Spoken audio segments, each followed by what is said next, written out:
Elara had always felt invisible. At school, her voice was too soft to be heard. In crowds, she shrank into corners, hoping no one would notice her trembling hands or the way her eyes avoided contact. She wore the same faded hoodie day after day, not because she liked it, but because it made her easier to disappear. Most evenings, she sat alone in her small room, watching life move forward without her. Inside, she longed for courage, for the chance to speak, to dance, to laugh without fear. But the weight of doubt was heavy, and so she did nothing.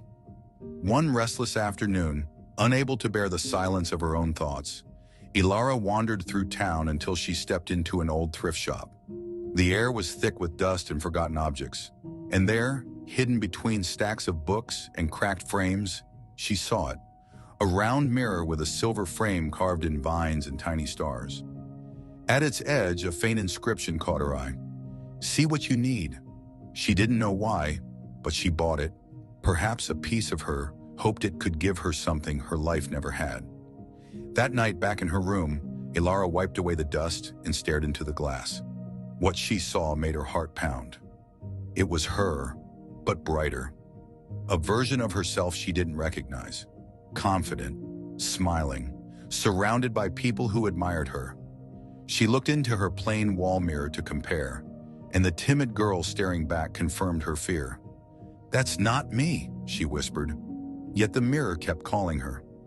Each day she returned to it, and each day the reflection shifted, showing her not just beauty, but strength. She saw herself speaking boldly in front of others, moving gracefully as she danced, standing tall and unafraid. She began to imitate the girl in the glass. Her posture straightened. Her voice grew a little stronger. Her clothes shifted toward color, but still she doubted. "It's lying," she told herself. "That's not who I am." Then one evening, the mirror surprised her. It showed her crying, eyes red, shoulders shaking. But she wasn't alone.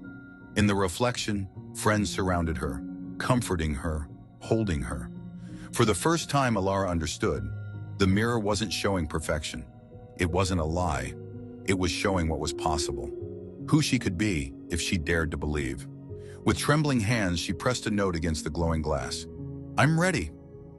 The next morning, Elara dressed differently, no longer in the clothes of someone who wanted to disappear, but in something lighter, fresher, white blouse, blue jeans, clean shoes. She opened her door and stepped outside, sunlight spilling over her face. Behind her, the mirror stood silent in her room. The inscription glowed faintly once more. "See what you need." Elara no longer needed it to tell her who she was. She had seen it for herself. So the question lingers. When you face your own reflection, do you only see who you are, or can you dare to see who you might become?